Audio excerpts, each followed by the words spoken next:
Picture this. You inherit your great-grandfather's 150-year-old ranch, a piece of American history situated on 40 acres of prime Texas land. You're thinking about honoring your family legacy, maybe fixing up the old homestead, but then a woman in a designer tracksuit marches onto your property with a clipboard, demanding you tear down buildings that were standing before her great-great-grandparents were even born. What she didn't know? The quiet ranch owner she was bullying happened to be the governor of Texas.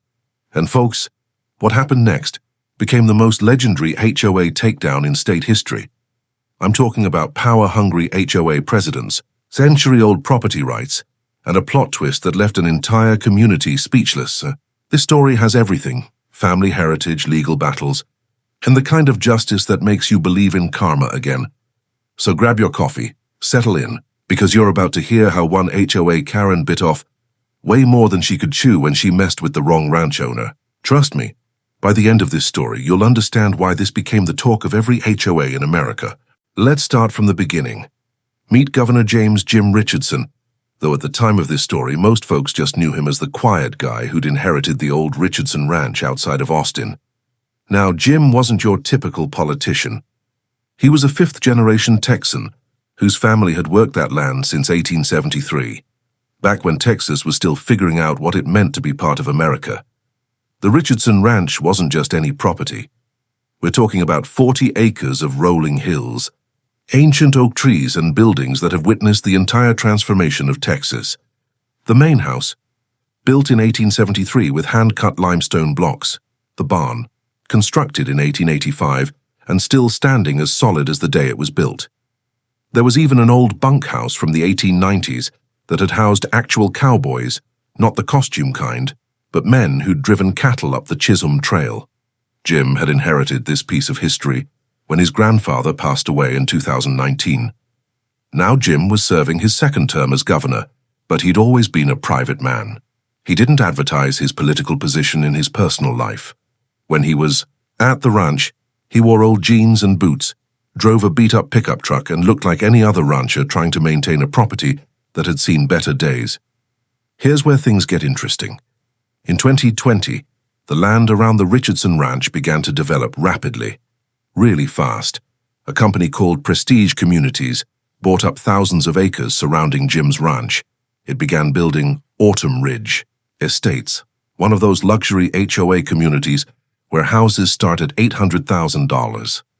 The mailboxes must all be the same shade of beige. Now Jim's ranch sat right in the middle of what was becoming this upscale neighborhood. Imagine a 150-year-old working ranch with weathered buildings and actual character, surrounded by McMansions with perfect lawns and 3-car garages. It was like finding a piece of the Old West dropped into a suburban fantasy. The developer, to their credit, actually approached Jim multiple times with offers to buy his land. We're talking serious money, $15 million for the 40 acres. But Jim wasn't interested. This wasn't about money for him. This was about preserving his family's legacy, about maintaining a connection to Texas history that was rapidly disappearing under concrete and HOA regulations. So Prestige Communities did what developers do. They built around him. They carefully designed Autumn Ridge Estates to incorporate the ranch as a charming historical centerpiece. Their marketing materials even bragged about it, live next to authentic Texas history, and experience the charm of yesteryear right. Outside your door, the first family started moving into Autumn Ridge Estates in late 2020. Most of them were transplants from California, New York, and other high-cost areas, drawn to Texas by the promise of more space and lower taxes. They'd paid premium prices for their homes, specifically because of the historical character of the neighborhood. But here's where human nature gets complicated. The same historical ranch that initially attracted these buyers to the neighborhood gradually began to bother them. You see, the Richardson Ranch wasn't a museum piece. It was still a working property. Jim kept horses, had a few head of cattle, and maintained the buildings for actual use, not just appearance. This meant that sometimes the horses made noise, sometimes there was dust from the dirt roads on the property, sometimes Jim had maintenance trucks coming and going, and sometimes, brace yourself, the place actually smelled like a ranch, especially after it rained. By 2021, Some residents were getting restless. They'd bought homes in a luxury community and were dealing with the realities of living next to an actual ranch. The HOA started getting complaints. The historical property is diminishing our home values. The noise from the horses wakes up our children. The dust is getting on our cars. And that's when Sandra Westfield entered the picture. Sandra was everything you'd expect from an HOA president stereotype, cranked up to 11. She was 52, having moved to Texas from Orange County, California, and had immediately immersed herself in every community organization she could find. Sandra drove a white BMW X5, wore designer athleisure to grocery stores, and had the kind of blonde highlights that required monthly maintenance appointments. More importantly, Sandra had opinions. Strong opinions about property values, community standards, and what she called maintaining the aesthetic integrity of our investment. She'd been elected HOA president in early 2022 on a platform of elevating Autumn Ridge Estates to the luxury standard our residents deserve. Sandra's first few months as president were typical HOA stuff, enforcing mailbox colors, sending violation notices for Christmas lights that stayed up too long, measuring grass height with rulers. However, she continued to receive complaints about the ranch being located in the middle of their community. Now here's something crucial that Sandra either didn't understand or chose to ignore. The Richardson Ranch wasn't part of the HOA. It couldn't be part of the HOA. The ranch had been in existence for 150 years before Autumn Ridge Estates was established. It had its own deed, its own property rights, and absolutely no obligation to follow HOA rules. But Sandra had a different interpretation of reality. Sandra's campaign against the Richardson Ranch started small, the way these things always do. In March 2022, she began what she called community outreach to Jim.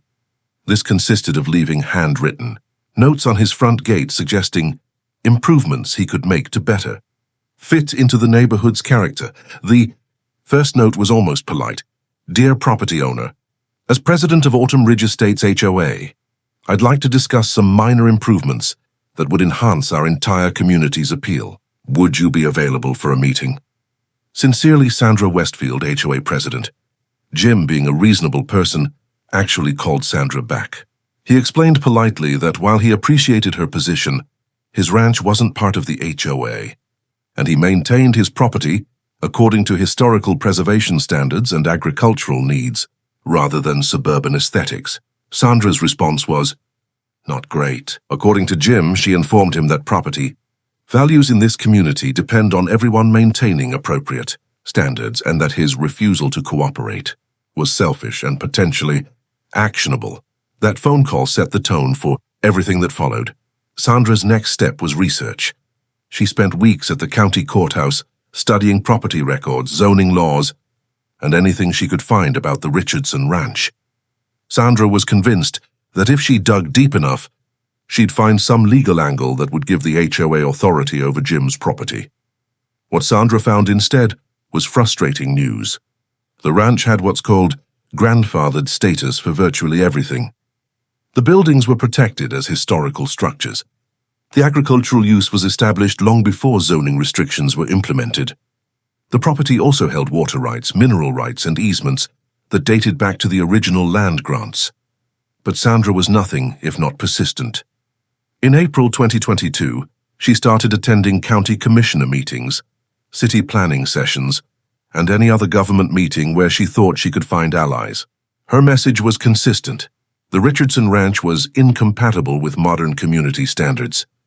It was negatively impacting property values for hundreds of families.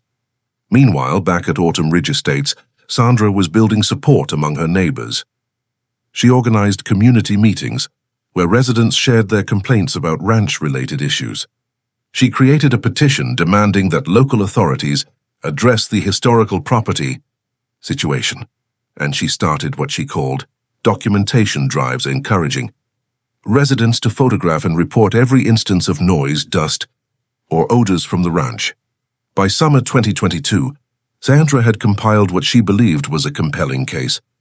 She documented horse noise at 6 a.m., Jim feeding his animals. She'd photographed dust clouds during dry weather, a natural occurrence on any dirt surface. She'd even created a chart showing the correlation between ranch activities and days when she had to wash her BMW more than once per week. Jim, meanwhile, was dealing with increasing harassment. Residents would stand at his property line, taking photos of him. People would complain to county offices about his perfectly legal agricultural activities. Someone even called animal control, claiming his horses were disturbing the peace, a complaint that was dismissed immediately, but still required Jim's time and attention to address. The situation escalated in August 2022, when Sandra discovered something she thought was her silver bullet, a county ordinance requiring permits for certain types of construction and renovation work. Sandra was convinced that some of the maintenance Jim was doing on his historic buildings required permits that he hadn't obtained. She was wrong, but Sandra didn't let facts slow her down. On August 15, 2022, Sandra filed formal complaints with the county building department, the zoning office, and even the State Historical Commission, claiming that Jim was conducting unpermitted construction and violating historical preservation standards. She demanded immediate inspections and enforcement action. What Sandra didn't realize was that Jim had maintained his property in consultation with the Texas Historical Commission and had obtained all necessary permits for any work he'd done. The county officials knew Jim's ranch well. It was actually cited regularly as an example of proper historical preservation. However, Sandra's complaints triggered mandatory inspections, which required county officials to spend time and taxpayer money investigating frivolous claims. This didn't make Jim popular with local government workers who had better things to do. The inspections, of course, found no violations. Jim's property not only complied with all regulations, but also exceeded preservation standards for historical properties. The county officials were professional about it, but Jim could tell they were frustrated with the waste of time and resources. Sandra's reaction to the failed inspections was predictable. If county officials wouldn't enforce regulations against the ranch, she'd have to take matters into her own hands. September 2022 marked the beginning of what became known as Sandra's direct action phase. She started with a new strategy, attempting to enforce HOA rules on Jim's property through what she called neighbor-to-neighbor accountability. This meant Sandra would drive over to the ranch and personally deliver violation notices for things like non-conforming fence colors. Jim's split-rail wooden fences weren't the approved black aluminum style. Unauthorized signage, Jim had a historical marker on his property, and landscaping violations. Native Texas grasses apparently didn't meet HOA standards for lawn appearance. Jim initially tried to handle these encounters diplomatically. He'd explained that HOA rules didn't apply to his property and suggest that Sandra focus her energy on actual HOA business. But Sandra's visits became more frequent and more aggressive. By October, Sandra was showing up at the ranch twice a week, clipboard in hand, taking photos and leaving increasingly hostile violation notices. She'd bring other HOA board members with her, turning these visits into what felt like inspection parties. The breaking point came in November 2022. Jim was hosting his annual family gathering, a tradition dating back 5 generations, where the Richardson family gathered at the ranch for Thanksgiving week. This meant more cars than usual, some RV parking for out-of-town relatives, and generally more activity on the property. Sandra saw this as her opportunity for a major confrontation. On November 23rd, the day before Thanksgiving, Sandra organized what she called an emergency HOA intervention. She gathered 8 HOA board members and supporters, loaded them into 3 vehicles, and drove to the Richardson Ranch for what she described as a final attempt at reasonable resolution. What happened next became the stuff of neighborhood legend. It's 2 p.m. on the Wednesday before Thanksgiving, 2022. Jim Richardson is at his ranch, preparing for a family gathering that includes his elderly aunts, his children and grandchildren, and cousins from across Texas. The old ranch house is filled with the sounds of family, kids playing in the yard, adults preparing traditional dishes, and the general chaos of a large family getting ready for the holidays. Jim is outside checking on his horses when he sees a convoy approaching. 3 vehicles are driving up his private road, like they own the place. Leading the charge is Sandra's white BMW. followed by two other luxury SUVs filled with HOA board members. Sandra parks right in front of Jim's house, not near the house, not in the driveway, but literally blocking the front entrance. The other vehicles spread out across Jim's yard, creating what appeared to be a blockade. Sandra emerges from her BMW wearing what she clearly considered her serious business outfit, a designer blazer, perfectly pressed slacks and heels that had no business being on ranch property. She's carrying her infamous clipboard, a folder of documents, and wearing the expression of someone who believes they're about to solve a significant problem. Behind her come the other HOA members, most of them clearly uncomfortable with Sandra's approach, but too invested in the situation to back down now. There's Margaret from accounting, who'd been complaining about horse noise, David, who was convinced the ranch was hurting his property value, and several others who'd been caught up in Sandra's campaign. Jim walks over to meet them, still thinking this might be some reasonable conversation. Remember, at this point, Jim's political position wasn't public knowledge among his neighbors. He'd been governor for years, but he kept his ranch life and political life completely separate. To these people, he was just the stubborn guy who wouldn't comply with community standards. Sandra doesn't waste time with pleasantries. According to multiple witnesses, including several of her own supporters who later spoke about what happened, Sandra immediately launched into what she'd clearly rehearsed as her ultimate ultimatum speech. "Mr. Richardson," she announced loudly enough for Jim's family members to hear from inside the house, "this has gone on long enough. I am here as the duly elected president of Autumn Ridge Estates Homeowners Association, representing 847 families who have invested their life savings in this community." She gestured dramatically toward the ranch buildings. "Your refusal to maintain appropriate community standards is affecting every one of our property values. Your outdated agricultural activities are incompatible with a modern residential neighborhood, and your continued defiance of reasonable requests has left us no choice but to take direct action." Now, Jim had dealt with difficult people throughout his political career. He knew how to stay calm under pressure, how to de-escalate situations, and how to find reasonable compromises. So he tried the diplomatic approach. "Ms. Westfield," he said calmly, "I understand you're concerned about your community, but as I've explained before, my property isn't part of your HOA. These buildings are historically protected, and I maintain them in accordance with state preservation standards. I'm not subject to HOA regulations, and I can't change that legal reality." Sandra's response was swift and aggressive. "That's where you're wrong," she declared, pulling out her folder of documents. "I've done extensive research, and I found multiple violations of county codes, zoning regulations, and even state laws. You cannot continue to operate an agricultural facility in the middle of a residential neighborhood without proper oversight." She began reading from her list. Violation 1, unpermitted construction activities. Violation 2, non-conforming land use in a residential zone. Violation 3, noise ordinance violations affecting multiple households. Violation 4, dust and odor issues creating a public nuisance. With each violation, Sandra's voice got louder and more authoritative.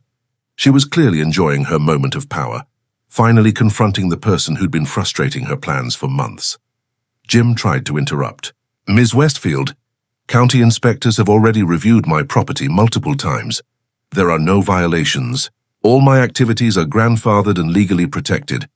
But Sandra was on a roll. She pulled out what she considered her nuclear weapon, a document she'd had prepared by the HOA's lawyer. "This is a formal cease and desist order," she announced triumphantly. "You have 30 days to bring your property into compliance with community standards, or face legal action from 847 homeowners." She thrust the document toward Jim. "We're prepared to file a class action lawsuit for property damage, loss of property values, and continued violation of community standards. We have documented evidence, witness statements, and legal precedent on our side." The HOA members behind Sandra were shifting uncomfortably. Even though they seemed to realize that Sandra was going way over the line, they'd committed to supporting her. They didn't know how to back down gracefully. Jim looked at the document Sandra was trying to hand him. Then he looked at the 8 people who'd invaded his property to make threats against his family's 150-year legacy. And something in his expression changed. "Ma'am," Jim said quietly, "I think there's something you should know about who you're threatening." Sandra interpreted this as a weakness. "Oh, so now you want to negotiate?" she said smugly. "It's too late for that. You should have been reasonable months ago when I tried to work with you. Now you're going to face the full legal and political power of this community." That's when Jim made the decision that would change everything. "Ms. Westfield," he said, his voice carrying a new tone of authority. "I am Governor James Richardson of the state of Texas. You have just threatened legal action against the sitting governor on his private property, in front of his family on Thanksgiving week." The silence that followed was deafening. Sandra's face went through a series of expressions: confusion, disbelief, recognition, and finally absolute horror. The other HOA members looked like they'd just realized they were standing in a minefield. But Sandra, to her credit or detriment depending on your perspective, didn't back down immediately. Maybe it was shock, perhaps it was stubborn pride, or maybe she was just too invested in her position to process what she'd just heard. "I don't believe you," she said, though her voice had lost most of its confidence. "If you were really the governor, you'd live in the governor's mansion, not on some rundown ranch." Jim pulled out his phone and made a call. "Hi, this is Governor Richardson. I need a security detail at my ranch immediately. I have trespassers making threats on my property." The reality of the situation was finally sinking in for everyone present. Margaret, the accounting lady, was already backing toward her vehicle. David looked like he wanted to disappear into the ground. Several others were pulling out their phones, frantically Googling Texas Governor James Richardson. Sandra, meanwhile, was experiencing what could only be described as a complete system shutdown. The woman who'd spent months building a case against a stubborn rancher was realizing she'd been harassing the most powerful person in Texas. But the story wasn't over yet, because what happened next would become the most talked about HOA incident in American history. Within 30 minutes of Jim's phone call, the Richardson Ranch looked like a scene from a political thriller. 2 Texas Department of Public Safety vehicles had arrived, followed by members of the governor's security detail. The contrast was stark. Sandra's 3 luxury SUVs surrounded by official state vehicles with uniformed officers. The transformation in Jim's demeanor was remarkable. The quiet rancher who'd been patiently dealing with HOA harassment was suddenly every inch the governor of Texas.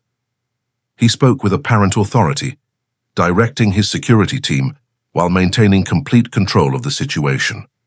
The HOA members were experiencing various stages of panic.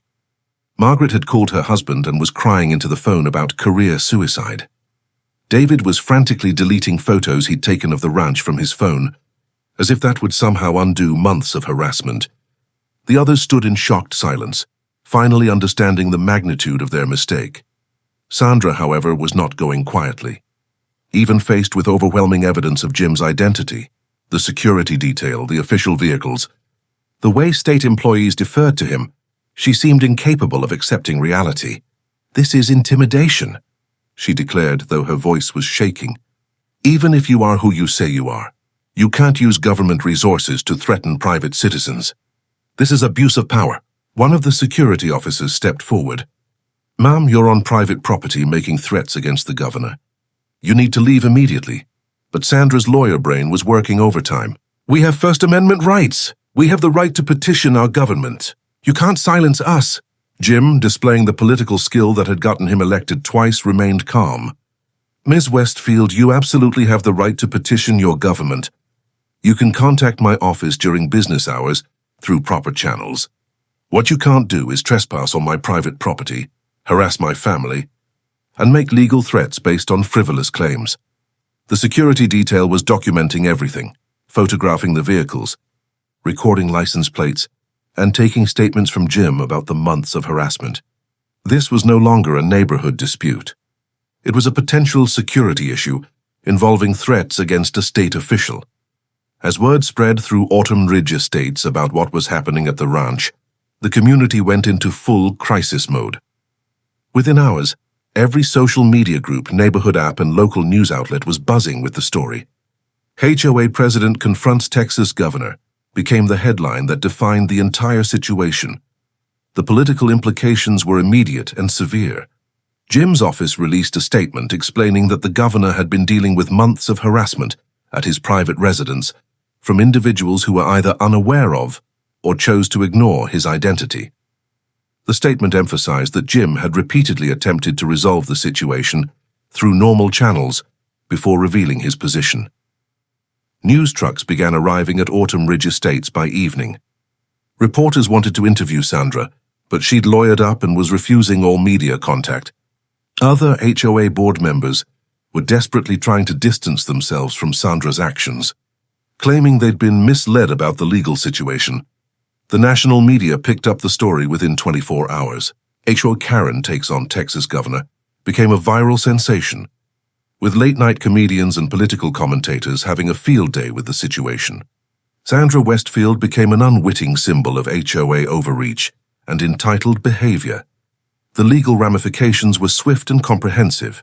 Jim's legal team filed harassment charges and sought restraining orders against Sandra and several other HOA board members. The State Attorney General's office launched an investigation into whether any laws were violated during the harassment campaign. More significantly, the incident triggered a broader examination of HOA powers and limitations in the state of Texas. State legislators began discussing new laws to prevent HOA overreach and protect property owners from frivolous enforcement actions. The Autumn Ridge Estates community was in complete chaos. Property values, which Sandra had claimed to be protecting, actually dropped significantly due to the negative publicity. Several families put their homes on the market immediately, not wanting to be associated with the controversy. Sandra's position as HOA president became untenable within days. An emergency board meeting was called, and she was removed from office by a unanimous vote of the remaining board members. The HOA issued a public apology to Governor Richardson and implemented new policies to prevent similar incidents in the future. But the most dramatic impact was yet to come. The resolution of this epic HOA confrontation became a masterclass in how political power, when used wisely, can create lasting positive change. Governor Richardson, rather than simply crushing his opponents with legal action, chose a more strategic approach. He used the incident as a catalyst for comprehensive HOA reform across Texas. Within 3 months, the Texas legislature passed what became known as the Richardson Ranch Act, a comprehensive set of protections for property owners facing HOA overreach. The law established clear limits on HOA enforcement powers and created appeal processes for disputed violations. It implemented severe penalties for harassment of property owners. Sandra Westfield faced both criminal and civil consequences for her actions. She was charged with harassment and trespassing, receiving probation and mandatory community service. More significantly, she was sued by several of her own HOA members for the property value losses incurred due to her actions. She and her husband quietly moved out of Texas within 6 months. The other HOA board members received varying consequences based on their level of participation. Margaret and David, who had been reluctant participants, received warnings and were removed from the board, but faced no criminal charges. Others who had been more actively involved in the harassment campaign faced civil lawsuits and restraining orders. Autumn Ridge Estates underwent a complete transformation. The new HOA board, desperate to repair their community's reputation, actually embraced the historical ranch as a positive feature. They partnered with Jim to create educational programs about Texas history and even organized community events that celebrated the ranch's heritage. Jim Richardson's handling of the situation became a case study in political leadership. Rather than using his power vindictively, he channeled the incident into positive legislative change that protected all Texans from similar harassment. His approval ratings actually increased following the incident, as voters appreciated his measured response to what could have been a purely personal matter. The Richardson Ranch itself became something of a tourist attraction. The Texas Historical Commission designated it as an official historical site, and Jim began offering limited public tours to help fund preservation efforts. Ironically, the ranch that Sandra had claimed was hurting property values became the most famous historical site in the area. 6 months after the confrontation, Jim held a press conference at the ranch to sign the new HOA reform legislation into law. Standing in front of the 150-year-old limestone house that his great-grandfather had built, He spoke about the importance of respecting both community standards and individual property rights. This ranch has seen Texas grow from a frontier territory to the modern state we know today, he said. It's witnessed changes that Sandra Westfield couldn't even imagine. But what hasn't changed is the principle that every Texan has the right to use their property according to the law, without harassment from neighbors who don't understand those rights. The story of Sandra Westfield and the Richardson Ranch became legendary throughout the HOA community across America. It's cited in legal textbooks, referenced in property law courses, and told as a cautionary tale about the dangers of HOA overreach. Today, if you drive through what's now called the historic Autumn Ridge community, you'll see the Richardson Ranch sitting proudly in the center. Its 150-year-old buildings maintained in perfect historical condition. The surrounding homes have embraced their connection to Texas history, and property values have actually increased above their pre-Sandra levels. And Sandra Westfield? She's now working as a property manager in Arizona, where, according to local reports, she maintains a much lower profile and shows considerably more respect for property owners' rights. The moral of this story isn't just about HOA overreach or the abuse of political power. It's about the importance of understanding your limits, respecting other people's rights, and recognizing that sometimes the quiet person you're trying to bully might be someone who has the power to change everything. So the next time you're dealing with an HOA dispute, or any neighborhood conflict really, remember Sandra Westfield and the Richardson Ranch. Sometimes it pays to be respectful, do your research, and think twice before storming onto someone else's property with threats and demands. Because you never know when that stubborn neighbor might turn out to be the governor of Texas.